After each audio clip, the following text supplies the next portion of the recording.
Assalamualaikum warahmatullahi wabarakatuh. Alhamdulillahi rabbil alamin wal 'aqibatu lil muttaqin wa la 'udwana illa 'alal zalimin. Asyhadu an la ilaha illallah wahdahu la syarika lah wa asyhadu anna Muhammadan 'abduhu wa rasuluh. Allahumma shalli wa sallim ala 'abdika wa rasulika an-nabiyil ummi wa ala alihi wa sahbihi wa sallim taslima. Jemaah salat maghrib yang dirahmati Allah Subhanahu wa taala. Kita lanjutkan kembali pengajian kita. Malam ini kita lihat hadis nomor 37.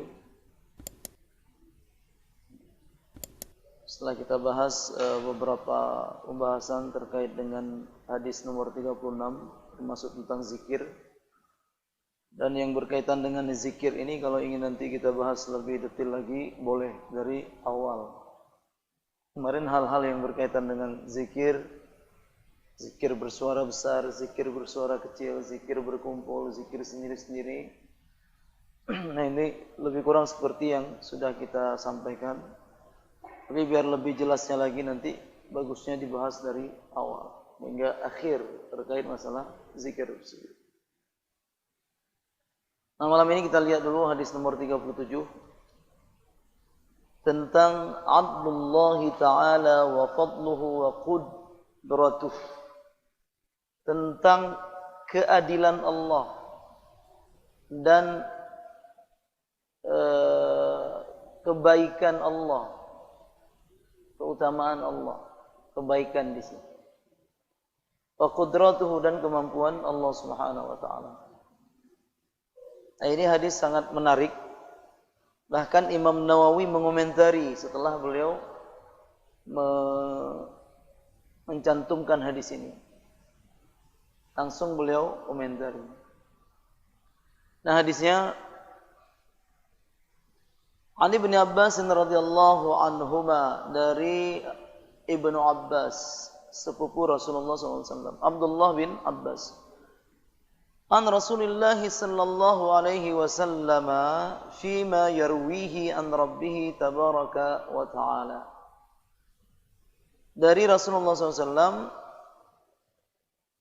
yang beliau riwayatkan dari Tuhannya. Artinya hadis ini hadis qudsi.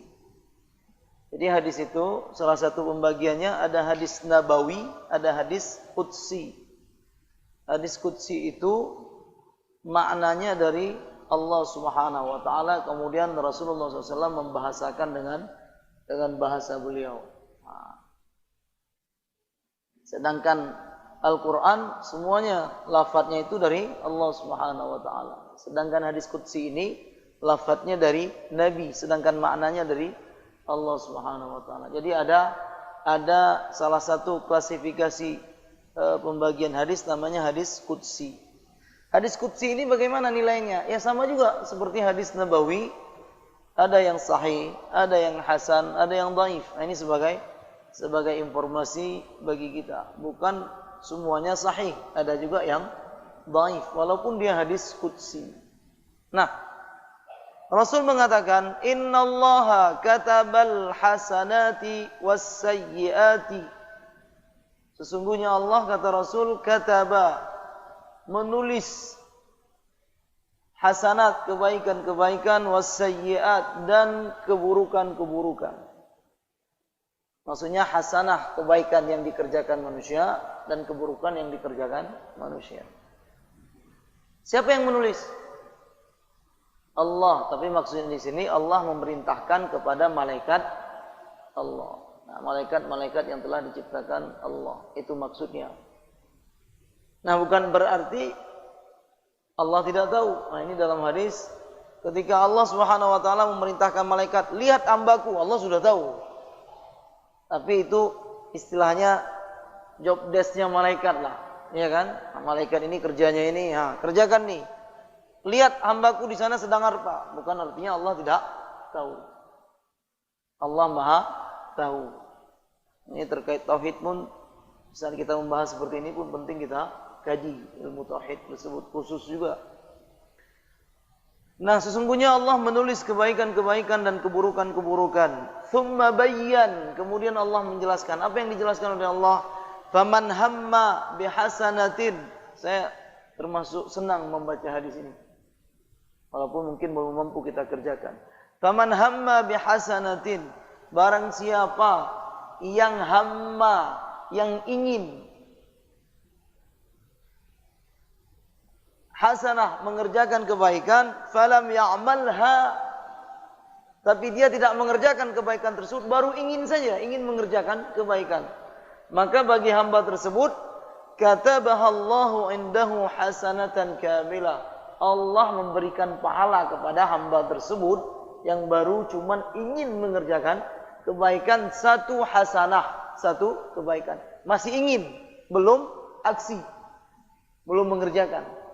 Saya mau bersedekahlah nanti malam. Maka Allah akan memberikan pahala kepada dia satu hasanah. Wa in hamma biha fa'amilaha katabaha Allahu indahu 10 hasanatin ila 700 dhi'fin ila adhafin katsira. Tapi kalau si hamba tersebut dia ingin mengerjakan kebaikan, kemudian dikerjakannya, maka Allah akan menuliskan kepada dia, memberikan kepada dia 10 pahala, 10 hasanah, hingga 700 hasanah, hingga berlipat-lipat tak terhingga. Jadi nanti kita lihat penjelasannya. Jadi kalau ingin saja mengerjakan kebaikan dapat 1 pahala.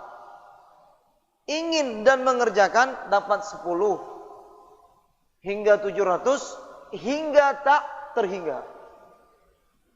Ini siapa yang tahu? Tidak ada yang tahu. Nah, itu pada kebaikan. Wa in hamma bi sayyi'atin falam ya'malha katabaha Allahu indahu hasanatan kamilatan. Barang siapa yang ingin mengerjakan kejahatan, kemaksiatan, dia ingin bermaksiat, ingin, bukan sekedar terlintas. Nanti kita bahas nih pensyarahannya biar jelas. Barang siapa yang ingin mengerjakan kejahatan, kemudian dia tidak mengerjakannya, maka Allah Subhanahu wa taala akan menuliskan untuk dia 1 kebaikan. Nanti kita lihat. Menuliskan, ini sebenarnya banyak juga redaksi hadis ini. Barang siapa yang ingin mengerjakan kejahatan tapi dia tidak mengerjakannya, maka Allah Subhanahu wa taala akan menulis untuk dia 1 kebaikan, 1 pahala. Wa in hamma biha, tapi kalau dia ingin mengerjakan kejahatan, fa'amilaha, kemudian dia mengerjakan kejahatan tersebut, katabaha Allahu sayyi'atan wahidatan, maka Allah akan memberikan kepada dia berapa? 1 dosa. Jadi pahala kalau kita kerjakan dapat 10. Ini yang paling sederhana. Dosa kalau kita kerjakan dapat 1. Inilah logika matematiknya ini. Jadi logika matematik tersebut dipakai. Tapi Allah dengan kita tidak menggunakan logika matematik. Kita mungkin menggunakan logika matematik. Allah dengan kita tidak menggunakan logika matematik.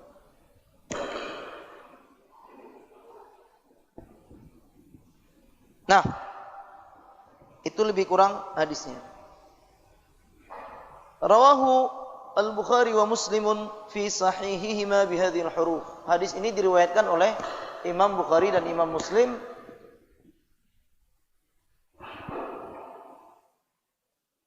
Nah, kata Imam Nawawi, ini yang menarik komentarnya. Fandur ya akhi, lihatlah wahai saudaraku.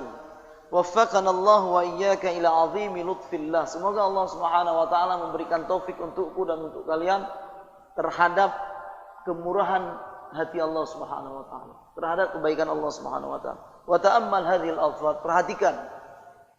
Perhatikan hadis-hadis, lafaz-lafaz hadis yang disebutkan ini. Ini modal besar bagi kita. Jadi walaupun kita takut kepada neraka Allah, tapi pengharapan kita juga harus besar. Karena Allah Subhanahu wa taala memang berinteraksi dengan kita bukan dengan keadilan pada kebaikan. Keadilan itu pada kejahatan yang kita lakukan. Tapi kalau pada kebaikan enggak pakai nilai keadilan, tapi pakai nilai kebaikan. Ini beda. Kalau logikanya, sekali mengerjakan kebaikan dapat 10, sekali mengerjakan kejahatan dapat 1 dosa. 10 dikurang 1 berapa? 9, masuk surga bulat-bulat. Masuk surga bulat-bulat. Kan nanti konsep masuk surga, yang berat kebaikannya, ya kan? Yang berat amal kebajikannya masuk surga. Yang berat amal dosanya masuk neraka. Gitu dia tuh timbangan. Ceng lagi anjing. Kita timbang, mana yang lebih berat? Berat. Udah surga. Ini ada, nggak apa-apa. Nah ini harus kita pahami. Ditimbang nanti. Makanya timbang ini timbangan Allah ini, mizan ini hal juga yang sangat menentukan sekali.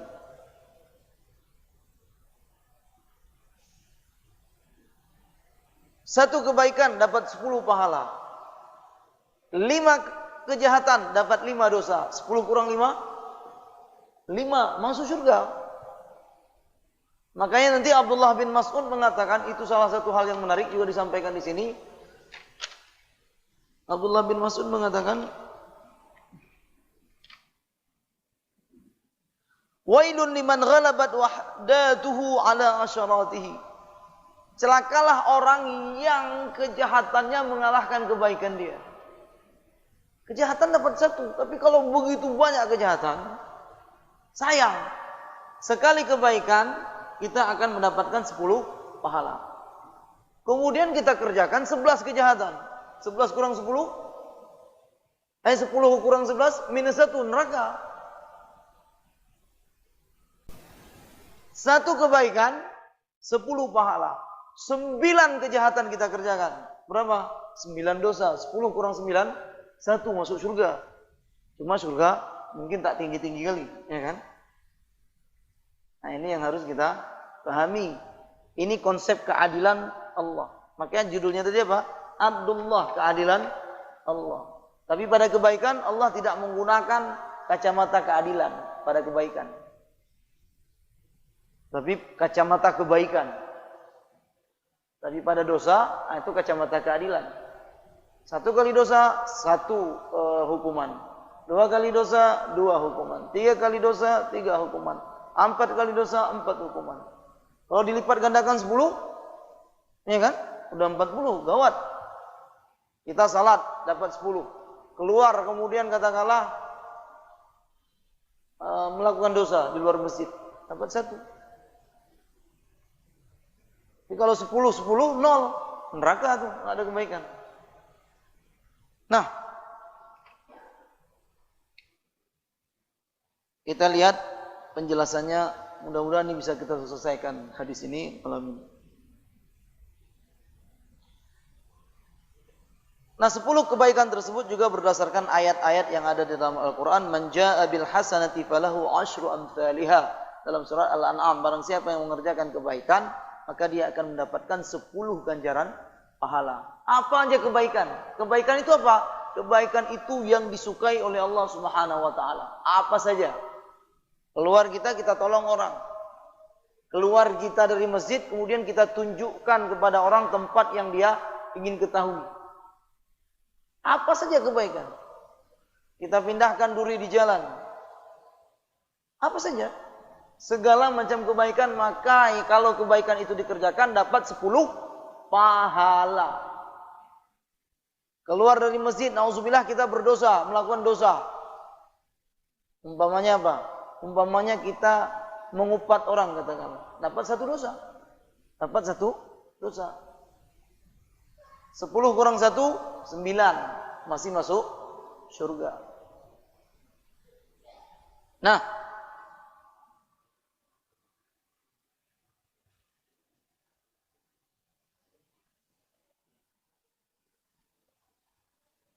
sekarang dari 10 bisa berlipat-lipat hingga tak terhingga. Kenapa? Mana ukurannya? Ukurannya wa mudha'afatul hasanat ziyadah 'alal ashri innama takunu bihasabi husnil Islam wa bihasabi kamalil ikhlas wa bihasabi fadlil amal wa iqa'ihi fi mahallil mulaim. Pahala yang lebih dari 10 itu Nah, itu mungkin nanti bisa berdasarkan apa? Bisa berdasarkan kebaikan yang dia kerjakan itu. Mungkin kebaikannya begitu sangat utama. Dia berinfak umumnya di masa orang yang susah. Dia berinfak di sana. Nah, itu tapi kalau di masa tidak susah berinfak biasa saja. Ya kan? Nah, tapi di masa sulit, di masa-masa krisis, di masa-masa musibah, dia berinfak, dia bersedekah, nah ini tentu. Nah, itu yang membuat lebih dari 10. Atau keikhlasannya yang sangat sempurna. Ikhlas itu pun bertingkat-tingkat. Semakin ikhlas, maka semakin besar pahala yang didapat. Nah, itu terkait dengan bab hasanah, bab kebaikan. Intinya, kesimpulannya, setiap kebaikan yang kita kerjakan dalam Islam dapat 10 pahala. 10 hasanah. Nah, kemudian tentang keburukan. Wa kullu sayyi'atin yaqtarifuha al-'abdu tuktab sayyi'ah min ghairi mudha'afah. Setiap kejahatan yang dikerjakan oleh seorang hamba, maka dia akan mendapatkan satu kali keburukan, satu kali dosa, satu kali hukuman. Qala ta'ala man jaa'a bis sayyi'ati fala yujza illa mithluha wa hum la yudhlamun. Barang siapa yang mengerjakan kejahatan, maka dia tidak akan diberikan ganjaran kecuali seperti yang dia lakukan. Maksudnya satu. Wahum ya la yudhlamun, dan manusia tidak akan pernah dizalimi. Artinya kejahatannya sekali, maka sekali dia akan mendapatkan.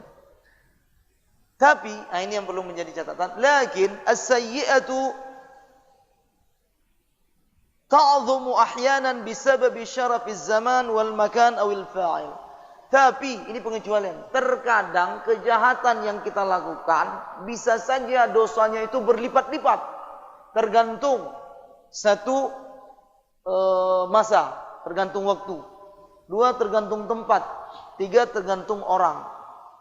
Konsep umumnya, siapa yang melakukan kejahatan maka dapat satu kejahatan, satu dosa, satu hukuman.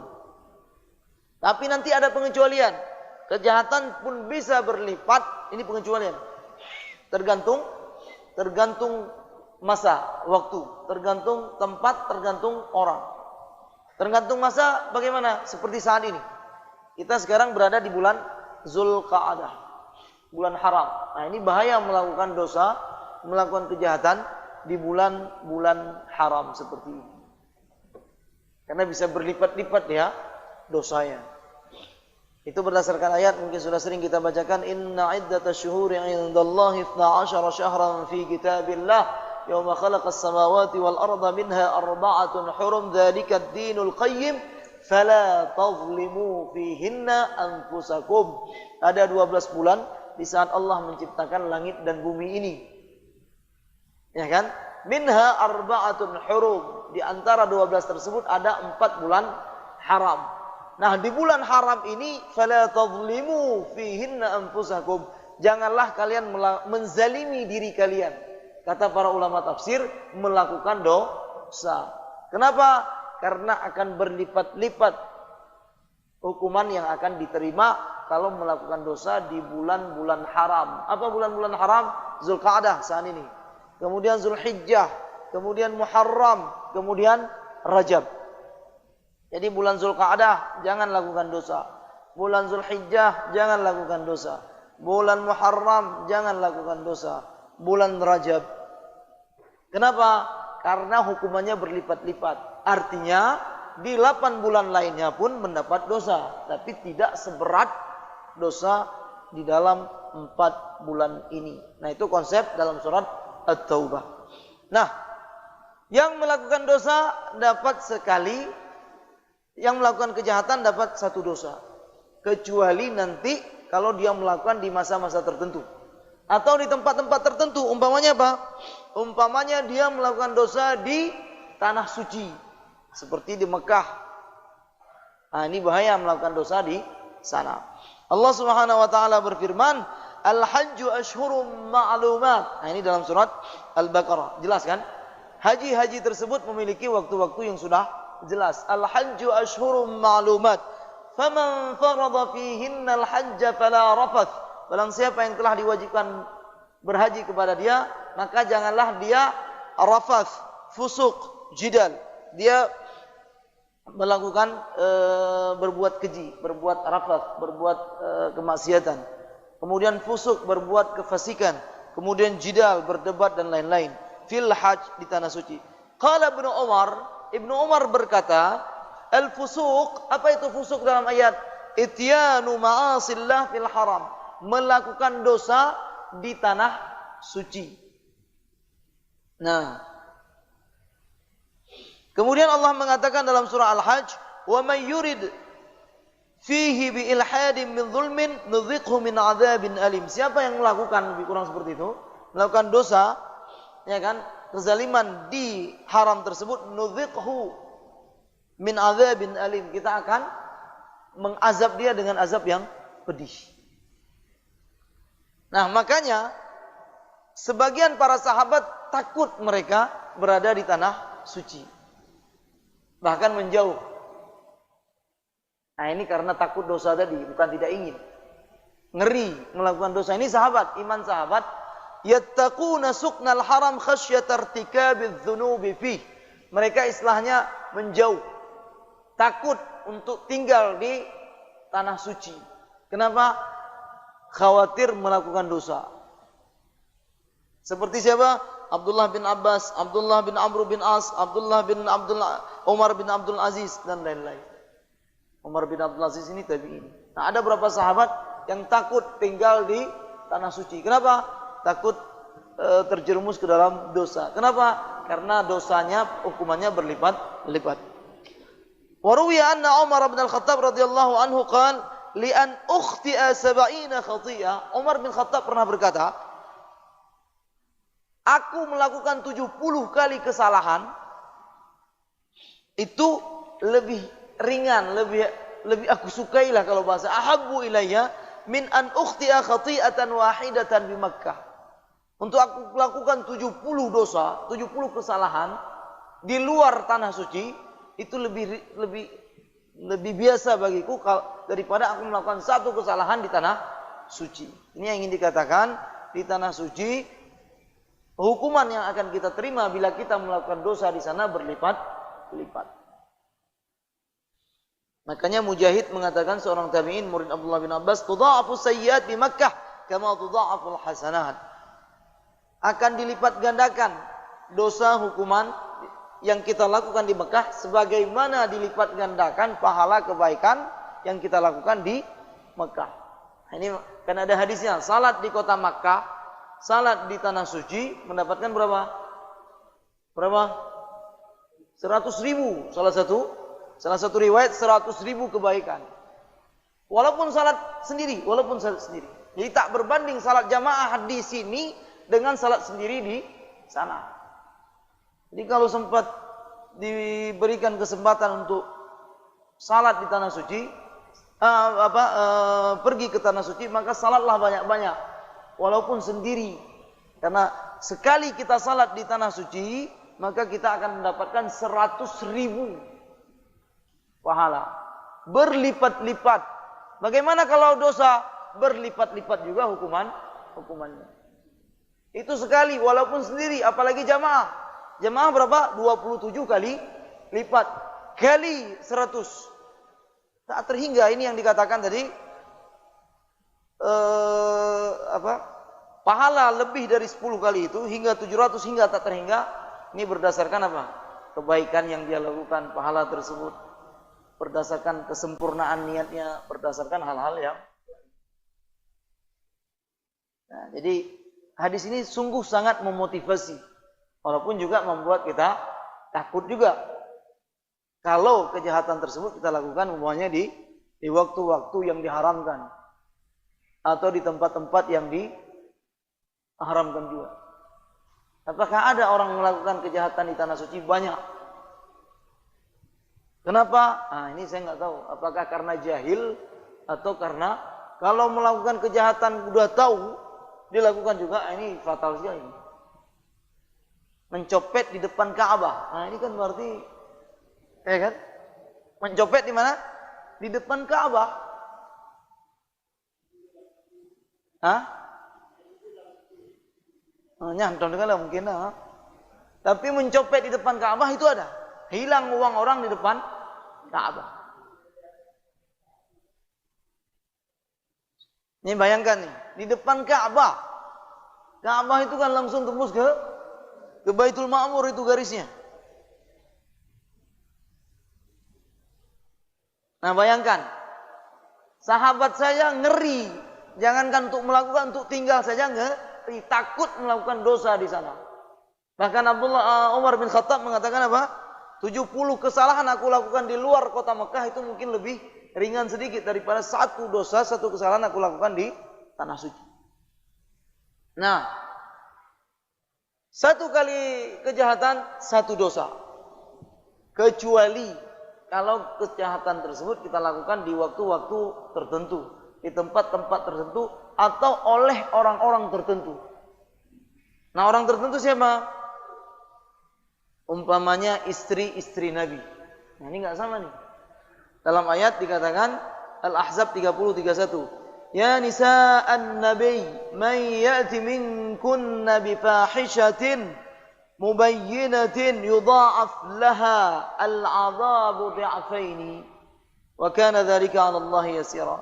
Wahai istri-istri Nabi, barang siapa di antara kalian melakukan dosa, maka akan dilipat gandakan hukumannya dhi'afaini, 2 kali. Ini di mana nih? Ya di neraka nanti. Kalau tidak bertobat. Siapa? Istri-istri Nabi. Wa may yaqnut minkunna lillahi wa rasulihi wa ta'mal salihan nu'tiha ajraha marratain. Begitu juga kalau mereka melakukan kebaikan, maka mereka akan dilipat gandakan kebaikan yang mereka kerjakan itu dua kali. Nah, ini orang-orang tertentu. Istri Nabi kalau melakukan kesalahan, maka akan mendapatkan hukuman berlipat ganda. Nah, demikian. Jadi itu konsep terkait dengan kejahatan. Jadi sekali lagi, kebaikan yang kita lakukan mendapatkan 10 hasanah. Hingga 700 pahala, hingga tak terbilang. Dosa yang kita lakukan mendapatkan 1. Kejahatan yang kita lakukan maka akan mendapatkan 1 dosa. Kecuali kalau kejahatan tersebut kita lakukan pada waktu-waktu yang diharamkan, pada tempat-tempat yang sakral, atau pada orang-orang tertentu. Ini penting, konsep ini kita pahami dengan benar. Nah, silakan. Waalaikumsalam.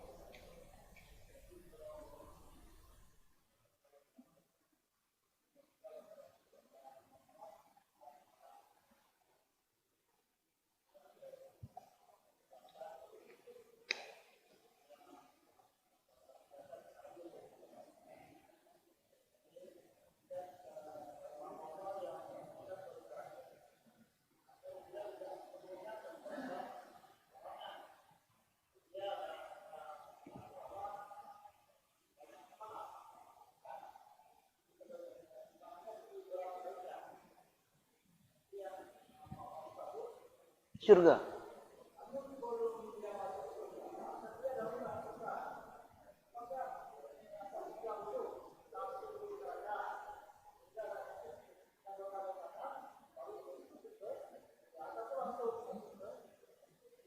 Langsung.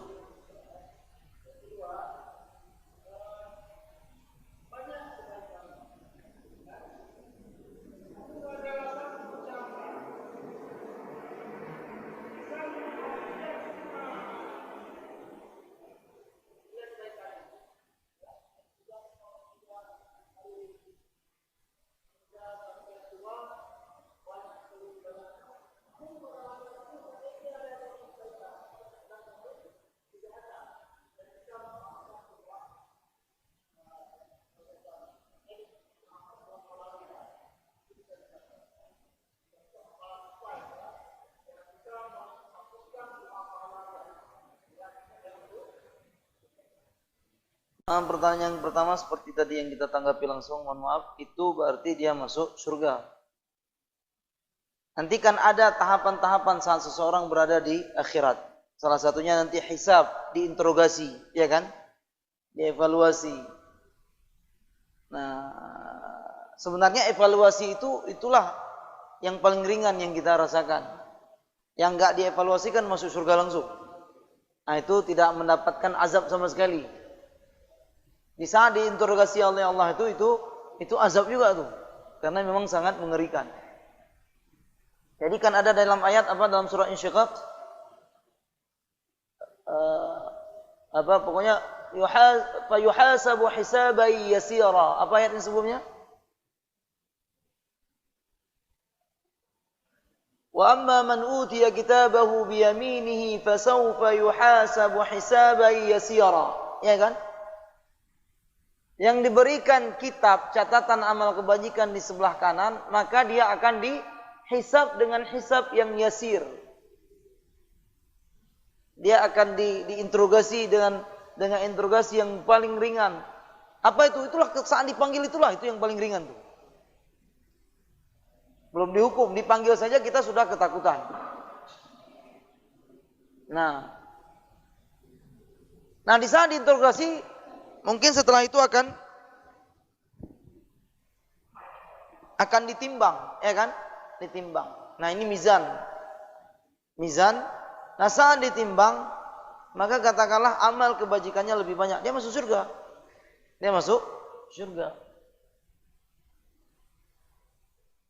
Sedangkan konsep tadi itu masuk neraka itu, kalau memang amal kejahatannya itu lebih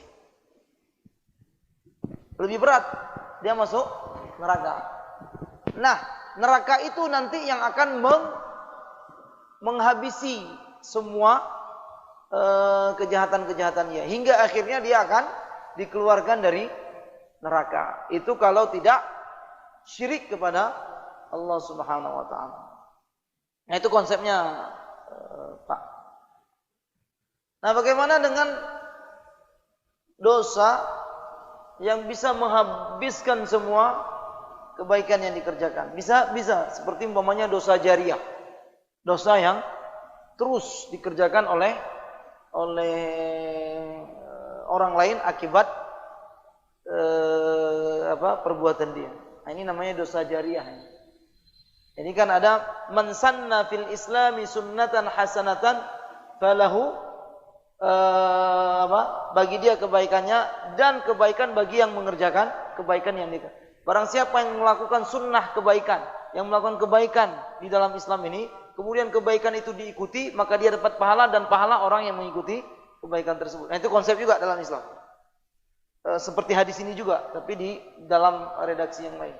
Begitu juga barang siapa yang melakukan kejahatan, maka dia akan mendapatkan dosa. Kemudian kalau kejahatan itu diikuti oleh orang lain, maka dia pun akan menanggung dosa orang lain yang melakukan dosa kejahatan tersebut. Nah, ini bisa saja mengikis, menggerus kebaikan yang ada sama dia. Ini salah satunya. Contohnya apa saja? Apa saja? Umpamanya dia inisiator judi umpamanya di kampung itu hingga turun temurun, ya kan? Maka ini akan terus dia lakukan. Seperti dosa pembunuhan. Dosa pembunuhan yang dilakukan oleh Qabil. Maka itu terus semua pembunuhan yang terjadi di dunia ini, dosanya itu kembali ke Qabil. Ya kan? Ini pertikaian pembunuhan pertama dalam sejarah manusia. Terus dia akan menanggung dosa tersebut. Maka jangan pernah menjadi inisiator terhadap kejahatan apa saja. Hati-hati. Ya kan? Karena itu bisa merembet dan merembes kejahatan-kejahatan, dosa-dosa yang dilakukan oleh orang lain itu kepada kita. Sama, termasuk dalam kebaikan. Nah, ini hati-hati. Bila umat sudah tenang kemudian dipecah, ya kan? Terus akhirnya seperti ini, ya itu hati-hati.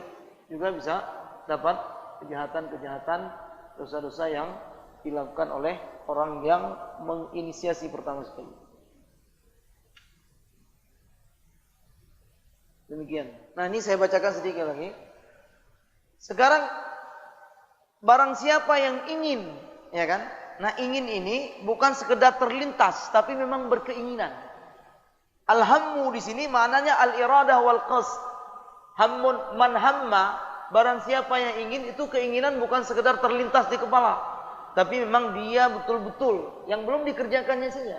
Mungkin sudah dia rancang, mungkin sudah dia setel, sudah dia siapkan segalanya. Nah, itu sudah keinginan yang sangat kuat maksudnya di sini. Kenapa? Kenapa diberikan pahala? Li'annal hamma bil hasanah sababun wa bidayatu ila amaliha. Karena sudah pasti keinginan itu yang akan menjadi permulaan daripada amal kebajikan yang akan dia lakukan. Nah, makanya banyak. Ini kita malam ini nanti pulang salat isya, kemudian pulang katakanlah akan tidur. Jangan lupa niat. Kata Abu Darda, man ata firasyahu wa huwa yanwi an yusalliya fil laili faghalabathu 'ainahu hatta yusbiha kutiba lahu ma nawa. Barang siapa yang ingin tidur, jangan lupa niat untuk bangun tahajud. Dan kalau tidak terbangun akibat terlelap dalam tidur, maka dia akan diberikan pahala daripada yang dia niatkan. Itu. Dia setel beker, ya kan?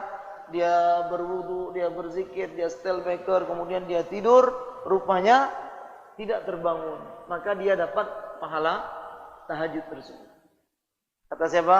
Kata Abu Darda.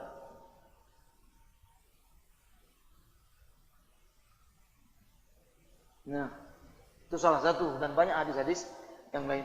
Nah, intinya hammun di sini, keinginan di sini keinginan kuat, bukan sekedar terlintas di pikiran. Dikatakan la mujarrad al-khatir, bukan sesuatu hal yang terlintas saja, bukan, tapi memang keinginan. Jadi dipersiapkan. Bila ingin melakukan kebaikan, persiapkan dia dengan matang, agar mudah-mudahan kalau tidak kita lakukan, maka akan mendapatkan pahala daripada yang kita niatkan tadi. Nah, sekarang bagaimana dengan keinginan kejahatan tersebut? Wa idza hamma al-'abdu bi sayyi'atin wa lam ya'malha kutibat lahu hasanatun kamilah. Kalau ada seseorang berkeinginan, sama juga, dia sudah mempersiapkan juga, ya kan, untuk mengerjakan kebatilan, kejahatan, dosa. Akhirnya dia lam ya'malha, tidak jadi dia kerjakan. Maka ini dapat apa? Kutibat lahu hasanah, dia dapat satu kebaikan. Nah, kenapa? Apakah mutlak seperti itu? Tidak. Kalau kita meninggalkan kebaikan, kejahatan karena Allah, maka kita dapat pahala. Nah, ini perhatikan. Jadi seseorang nauzubillah ingin melakukan kejahatan, kemudian tidak jadi dia lakukan. Sudah dia persiapkan, kemudian dia tidak jadi melakukan kejahatan tersebut. Karena apa? Karena Allah. Karena apa?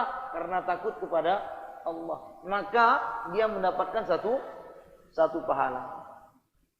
Tapi kalau seseorang meninggalkan kejahatan tersebut takut kepada manusia, ya kan? Maka ini tidak akan mendapatkan kebaikan.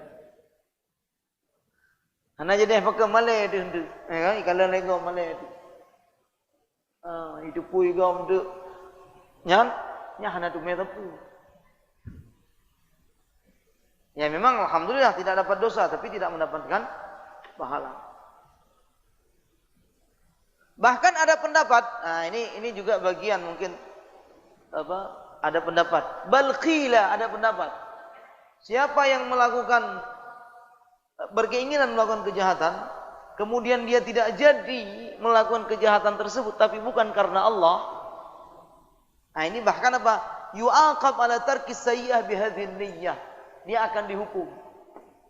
Tapi ini satu pendapat, ya kan? Kenapa? Karena dia lebih mengedepankan al-khawf minan nas alal khawfi minallah wa huwa haram. Karena dia meninggalkan dosa tersebut akibat dia takut kepada manusia, bukan kepada Allah. Artinya apa? Ketakutannya kepada manusia melebihi ketakutannya kepada Allah, dan ini adalah perbuatan haram, makanya dia dihukum. Ini dasar para ulama yang mengatakan orang yang meninggalkan kejahatan tapi bukan karena Allah, takut karena manusia, maka ini bahkan bisa mendapatkan dosa. Kenapa? Karena dia berarti lebih takut kepada manusia daripada kepada Allah. Kalau ada terlintas di pikiran kita, walaupun kita tidak melakukan kejahatan, terlintas kita lebih takut kepada manusia daripada kepada Allah, berarti kita telah melakukan sebuah perbuatan haram. Nah, ini bisa layak dapat hukuman. Ya.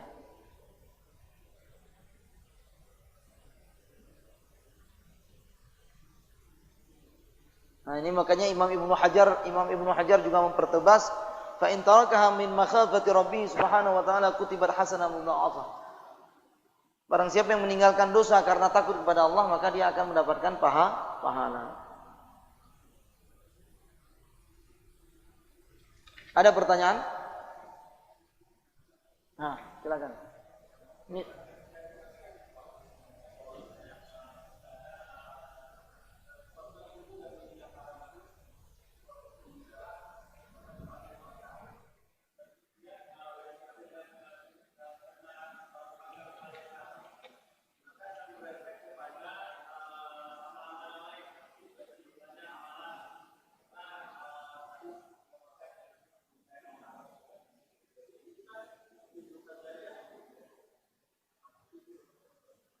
Ya, dosa jariah itu kalau dosa yang kita lakukan itu dilakukan oleh orang lain, itu namanya dosa jariah.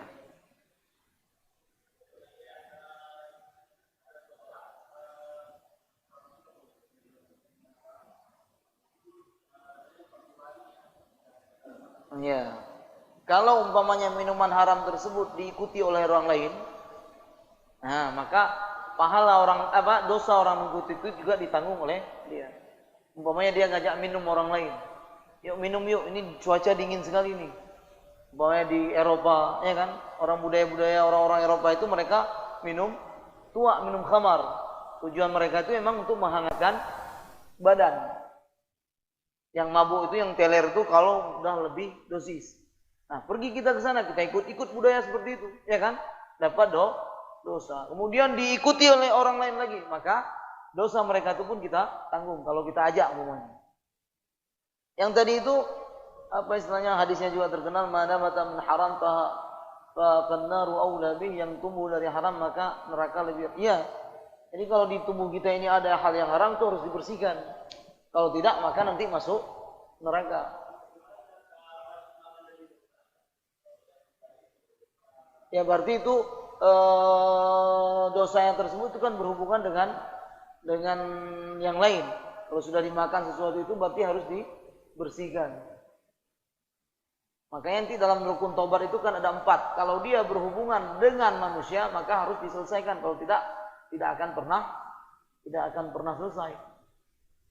Tapi kalau dosa kita dengan Allah cukup penyesalan, kemudian taubat, kemudian tidak kembali lagi. Itu selesai urusan dengan Allah. Tapi kalau berhubungan dengan manusia tetap harus diselesaikan. Nah, makanya nanti dia tidak terlepas, belum lepas, sulit. Walaupun banyak sekali kebaikan dia lakukan. Dia umpamanya melakukan semua amal ibadah, pahalanya berlipat-lipat. Tapi ada satu harta orang yang belum dia kembalikan, tetap belum selesai. Tidak bisa dikembalikan, itu kemungkinan besar itu harus transit dulu.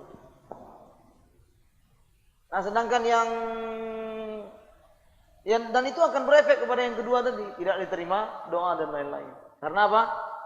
Kan ada hadisnya tersebut, seseorang meminta kepada Allah tapi makanannya haram, pakaiannya haram, fa anna yustajabu lah, ya kan? Makanannya haram, pakaiannya haram, yang masuk ke tubuhnya haram, bagaimana mau dikabulkan doanya? Nah, ini efek daripada dosa. Efek daripada dosa tidak diterima doa. Ada yang lain? Jadi hadis ini benar-benar sebuah hadis yang insyaallah akan memotivasi kita untuk terus berbuat baik. Tapi perhatikan juga poin tentang keikhlasan. Sampai kejahatan pun yang kita tinggalkan harus ikhlas karena Allah, bukan karena manusia. Kalau karena manusia, takut-takutnya nanti bahkan mendapatkan hukuman. Walaupun tidak kita melakukan kejahatan tersebut. Nah, juga anjuran hadis ini alal muslim an yanwiya fi'alal khairi daiman abada. Seorang muslim haruslah terus berniat melakukan perbuatan baik, jangan tidak pernah berniat. niat naik haji walaupun belum nabung katakanlah. Saya niat insyaallah. Atau langsung buka rekening bank untuk naik haji walaupun hanya 100.000. Nah, ini berarti dia keinginannya kuat. Tapi kalau terlintas insyaallah hanya galau. Ya kan? Jadi dia buka rekening, dia isi 100.000 kapan. Nah, ini berarti sudah ada niat. Dia umpamanya niat puasa gitu juga, dia bangun sahur dan lain-lain. Oh, tiba-tiba di siang hari nanti dia tidak mampu melanjutkan puasanya, insyaallah dapat pahala. Dia berzakat juga seperti itu, salat juga seperti itu, dan lain-lain. Intinya niat selalu. Makanya ada sebuah hadis tapi lemah. Niyatul mu'min khairun min af'alihi atau min a'malihi. Tapi hadis ini setelah saya kaji lemah. Tapi maknanya kuat. Niat seorang mukmin itu lebih baik daripada amal perbuatan.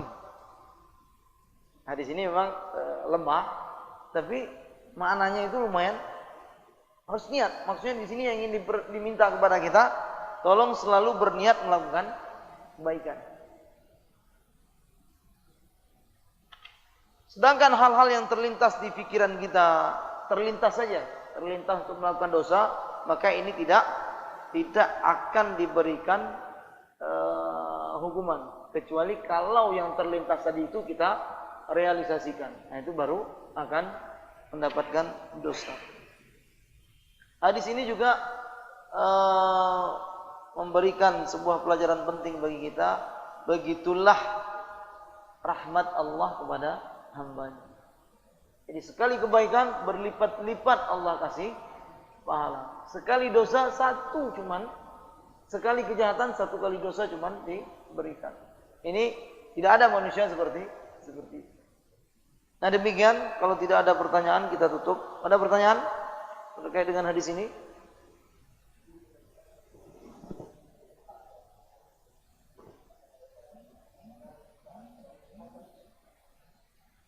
Ya, ini hadisnya kan Mekah, tapi insya Allah 3 tempat suci tersebut kan 3 tempat suci dalam pandangan Allah. Sama insya Allah. Dosa yang kita lakukan juga di Madinah, di Masjidil Aqsa, ya kan? Ini tentu akan berlipat-lipat. Kita kiaskan dengan nas yang ada di Mekah tersebut. Ada yang lain?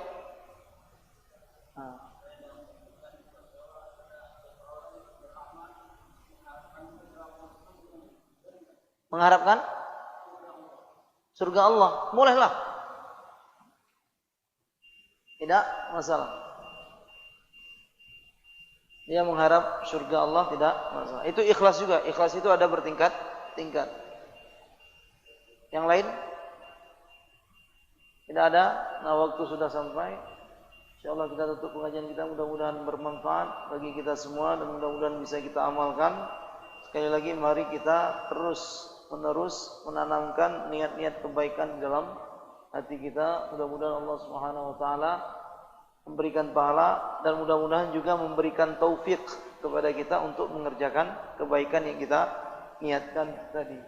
Begitu juga terus berniat untuk meninggalkan dosa karena Allah Subhanahu wa taala, bukan karena makhluk. Hadanallahu ikum ajmain. Assalamualaikum warahmatullahi wabarakatuh.